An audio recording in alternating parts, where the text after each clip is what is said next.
A wave of strike sweeping across the UK reaches its peak this week, threatening to bring Britain to a standstill as nurses take industrial action in the ongoing rows over pay and improved conditions.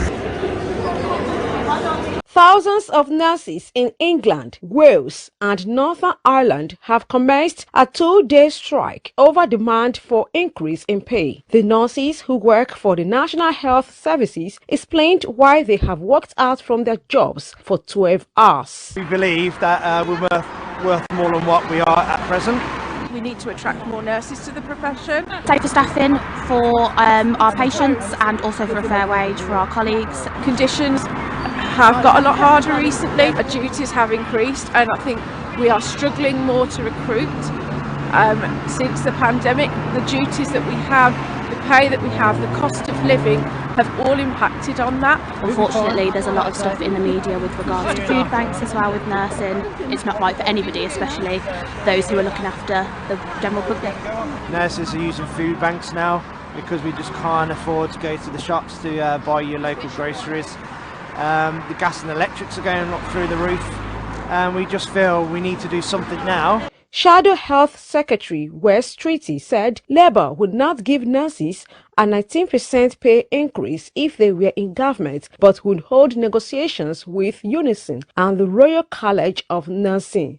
Labour's determined to make sure we make promises we can keep. When we say we're going to deliver the biggest expansion of NHS staff in history, it's because it's a fully costed, fully funded plan. We show how we would pay for it.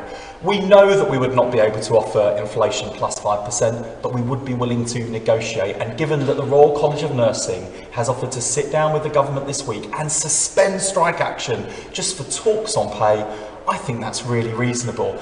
The UK Prime Minister Rishi Sunak has assured of government's resolve to resolve the impasse soon.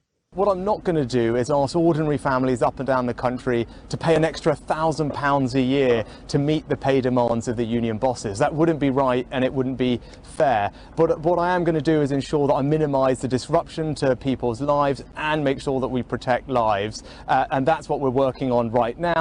At the time of this report, some hospitals, including Queen Elizabeth Hospital in London, did not join the strike as doctors and nurses were busy attending to patients.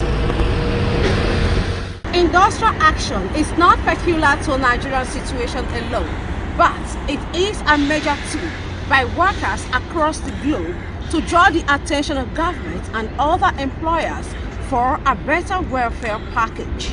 From St. Thomas Hospital, Westminster, the heart of London, Roseline Ebhoramen reporting.